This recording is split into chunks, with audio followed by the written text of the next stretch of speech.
ఏంటి ప్రభా, ఎయిర్పోర్ట్ దాకా వస్తావు, ఫ్లైట్ దిగుతావు, హడావిడిగా వేరే ఫ్లైట్ ఎక్కి వెళ్ళిపోతావు. నాది చాలా పెద్దగా ఉంటుంది, వచ్చి చూస్తా అన్నావు కదా అక్వేరియం. కనీసం ఒక కోకా కోలా అయినా తాగిపో ప్రభా, హెడ్ క్వార్టర్స్లో. అంత టైం లేదు నాకు. నా పేరు రాలే, నా పేరు రాలే. పార్ట్ 2లో కూడా నా పేరు ఇంకా రాలే. Hi, I'm San Fran. Official name ఈ San Francisco, but you can call me SF and not SFO. ఎందుకంటే SFO అంటే ఎయిర్పోర్ట్ కోడ్ రా ముట్టాల్. ఇక బీచ్లో కూర్చొని బీర్ తాగుతావో, గిరిడెల్లి తింటూ గోల్డెన్ గేట్ చూస్తావో నీ ఇష్టం. కానీ పొరపాటున డౌన్ టౌన్ సైడ్ వచ్చినావనుకో నీది పగిలిపోద్ది కారద్దం. అమ్మో, నా తమ్ముడు సాలైన వచ్చినట్టు బతుకుంటే బలగలుస్తా బాయ్. నువ్వు ఈడకు వచ్చేటప్పుడు ఫుల్ కార్తోనే వస్తావు, కానీ పోయేటప్పుడు క్యాటలిటిక్ కన్వర్టర్ లేకుండా పోతావు, అది నా గ్యారంటీ. మా దగ్గర ఇంటి కిటికీలు ఉండవు, ఖాళీ పీలి బుల్లెట్ బొక్కలు ఉంటాయి. అదేంటో రోజు 2 షూట్అవుట్లు అయ్యి 4 శవాలు లేకపోతే మా వాళ్ళకి పిజ్జా కూడా దిగదు.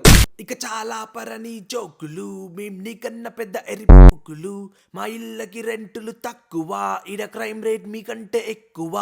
మేమెంతో ఫేమస్ కార్లకి, కానీ బొక్కలుంటాయి రోడ్లకి. 8 మైల్లో ఉంటుండే ఎమ్మినెం, వాని పేరు చెప్పి సువెనీర్లు అమ్మినం. ఎమినెం అంటే ఎమినెం టామ్ క్రూజ్ కతార్ పాప, సారీ టైలర్ పాప. ఇలాంటి టాలెంటెడ్ పట్టేగాళ్ళందరూ ప్రపంచంలో ఏడబుట్టినా సరే లాస్ట్కి నా కాడికి వచ్చి నాదే పెట్టుకోవాలి హోమ్ అడ్రస్. అట్లుంటుంది మనతో.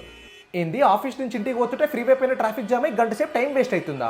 అయినా ఇంటికి తొందరగా పోయి పెళ్ళం చేత తిట్లు తినడం అంటే అంత ఇష్టమా? కామ్గా కార్లో కార్డీబీ పాటలు వినుకుంటే ఎండలు ఎంజాయ్ చేయి, అంతేగాని ఎల్లెళ్ళి ట్రాఫిక్ ఎక్కువ, ఎండలు ఎక్కువ ఉంటాయి అని కంప్లైంట్ చేయకు. అబ్బా చెప్పుర్రా అంటే చెప్తారు గింత పొడుగు, ఎండలంటే ఎండలు.